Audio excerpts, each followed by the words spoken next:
Hi, my name is Carol Filson. I've been volunteering with Habitat for Humanity of Gallatin Valley for about 6.5 years now.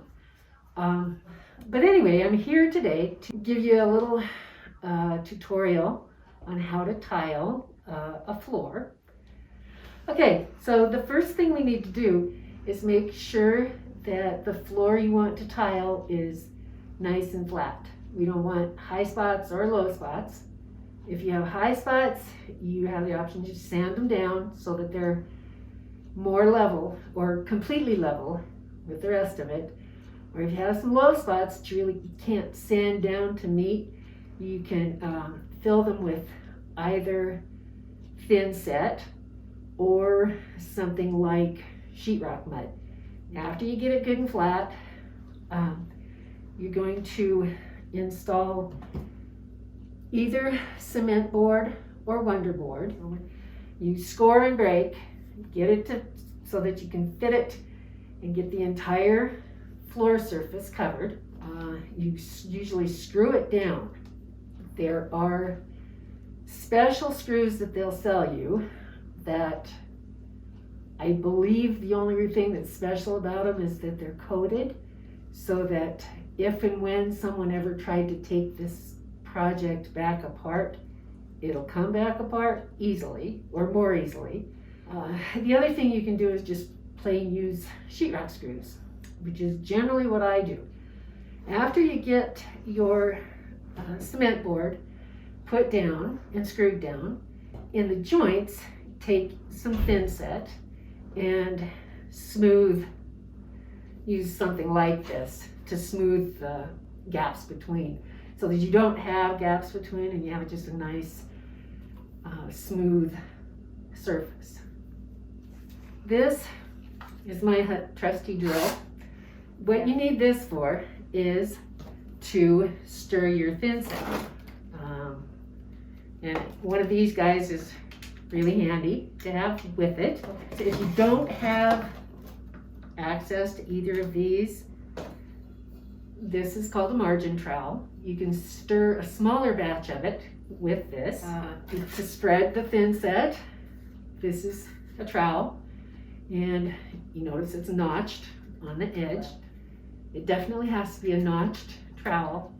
The bigger the tiles that you're using, the bigger the notches need to be.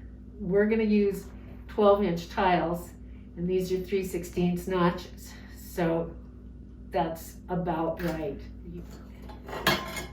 Speed square, very helpful to get your lines marked on your tiles if you have to cut. Tape measures, I usually have two. One of them sitting where I'm measuring, and the other one sits on my tile saw, because if I don't do it that way, I'm constantly running back and forth to get the dang tape measure that I left behind. Rubber gloves. A lot of people use them when they're tiling because the thin set is pretty rough on your hands, which brings us to the sponge.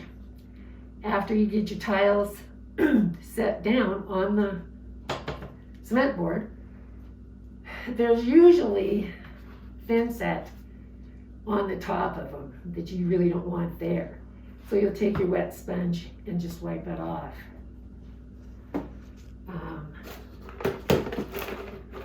Spacers. These go in between the tiles. These are, excuse me, these are 3/16. It's a fairly narrow grout line, but a lot of people have gone to 1/8. All right, so we should be about ready to start setting tile, but before you actually start to set them, you want to figure out how you're going to set them so that you don't end up with a surprise at the end of your first row. If you have a really big area, the pros will tell you to start right in the middle and work out. So if you're doing a smaller room, say a bathroom, what I generally do is start at the doorway, find the center. The center will be here. It's nice to have right in the center a full tile. So let's just see how well that would work out. And you just dry set them and put your spacer in between so that you're getting a true picture of what's going to happen. So now this one is, if not perfect, practically perfect. So we'll start in the center with a full tile. The next thing you want to do is dry set your tiles to the other end of the room. And you could get a pretty good idea just by running a tape out there. But when you've got this 3/16 space, sometimes it's hard to do the math in your head. Okay, so I gotta add 3/16 to every tile, and then what's that gonna be by the time I get to the end? And if you don't have a huge room, it's just easier to set it up and really see what you've got. So with this, we have, it's gonna be perfectly set up so that your trim board will cover this little edge that the tile hasn't covered.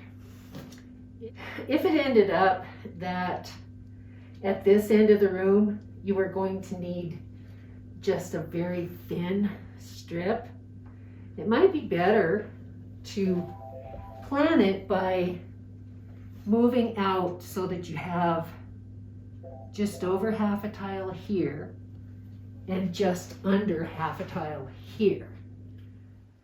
Well, we've mixed up our thin set. It should be about the consistency of instant pudding. And we're gonna start at the back of the room because then we can just tile ourselves out the door. When you spread the stuff, you go in one direction, just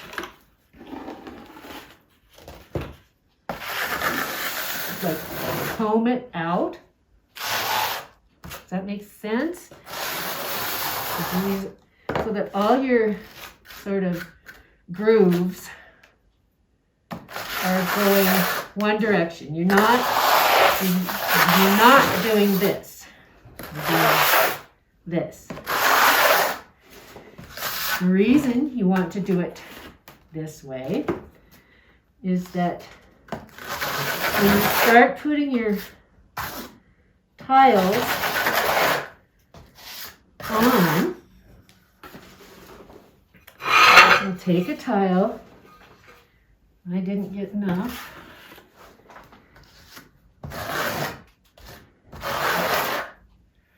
You'll take a tile, set it in place, and wiggle.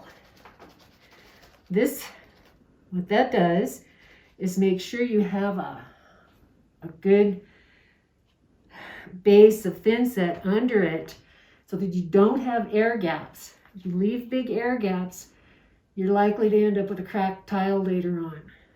So that's why you're doing that. And we'll take our next tile, do the same thing. Get some spacers. Now, as long as you get all your spaces the same, you get all 3/16 here, you'll end up with a nice, neat looking floor. Everything will be straight with each other. As long as your tiles are square, and if your room is square, you should end up coming right out the doorway with a nice looking floor. As you're doing your tiling, most people are a little bit messy. You're going to end up with thin set on top of the tiles. Take your sponge and just wipe it. Make sure you get it wiped off. Wipe towards your spacers so that you're not wiggling your tiles out of place. Now when you come back to grout, it's all nice and clean. All you have to do is just grout the thing and it'll look nice.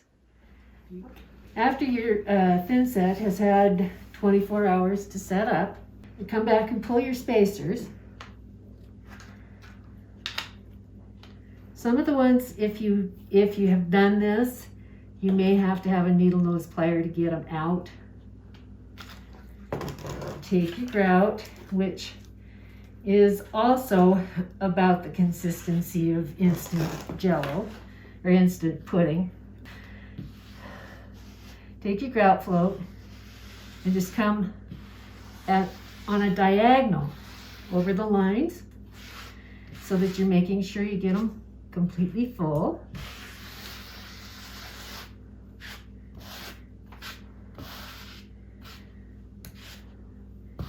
And kind of scrape a little of the excess off if you can. And the only reason to scrape the excess off is to spend a little less time cleaning it up. You've got your trusty wet sponge again. Come again at a diagonal. And usually one swipe and then rinse until you've cleaned the whole thing up. Now, if there's a thin residue, once you've done this, don't get too worried about it. It's just called Grout Haze. And after it dries and the grout is completely dry, you can come back and literally buff it off with a dry cloth. After your grout has had a day to set up, you're going to want to seal it. There are two kinds of sealer. This is Color Enhance. And what it does, once you get it onto the grout, it enhances the color. Make it just look a little bit darker, like it's maybe still wet. The other kind of sealer doesn't do that. It'll just maintain the same look as it has after it's dry. Doesn't matter which one you choose, but definitely choose one, particularly with the light grout. Get it sealed well, and then come back and seal it again. In high traffic areas, at least once a year. Lower traffic, you can probably go maybe 2 years.